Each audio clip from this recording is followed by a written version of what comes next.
is. I gotta tell what I feel. Russ is Well, yesterday everybody's talking about Attorney General Barr is finally going in on Donald Trump.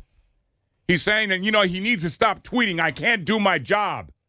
It's like, I cannot be bullied by the president. That's what Barr said.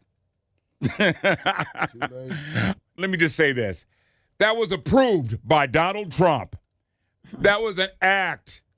Attorney Barr, you are hired because you are there to do the bidding for the president of the United States. This fake anger, this fake outrage is exactly what that is, fake.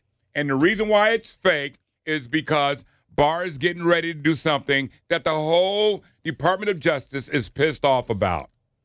They're all upset about changing what their recommendations are because Barr works for the president of the United States. This is a problem, okay? Just keep it real. But I got to tell you something. Everybody's complaining about Mike Bloomberg and stop and frisk, and it was a horrible policy because people of color were being discriminated against in New York. They're being pulled over by police officers and basically being frisked, violating their rights. But he's apologized. He apologized again last night. But I got to say, in his defense, at least he apologized, number one. Number two, I looked hard to see if there were any fatalities from the stop and frisk. Number three, did curtail crime. Number four, if some of y'all grew up in the hood, there's a lot of crime in the hood sometimes. I'm not justifying stop and frisk. I think it was a horrible policy. But if you want to sit up and compare this guy to Donald Trump, then I think it's just apples and oranges.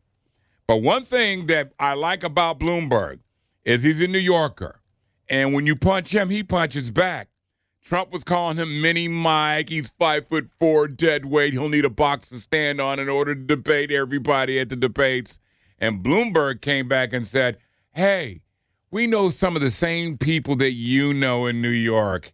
And they're all laughing at you behind your back. They look at you as a carnival barker.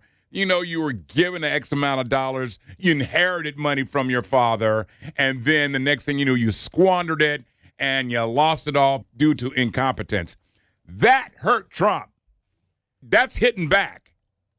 So, you got to pick your evil. Do you want to continue to go with this guy or somebody that'll hit you back that actually has some experience, running a big-ass city, okay? And then everybody's upset with Wendy Williams because Wendy Williams basically said this. I don't care if you're gay. You don't get a menses every 28 days, all right? You can do a lot that we do, but I get offended by the idea that we go through something you will never go through. And stop wearing our skirts and our heels. Okay, a lot of people are upset with that, but you have to ask yourself, what is inaccurate about her statement other than her opinion, if you disagree with it? Gay men don't have menstrual cycles.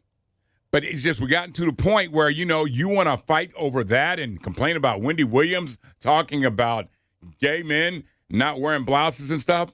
We've got young gay people sitting at home in the closet, ostracized, considering suicide. We have bigger fish to fry than to worry about Wendy Williams talking about the fact that you don't have a menstrual cycle.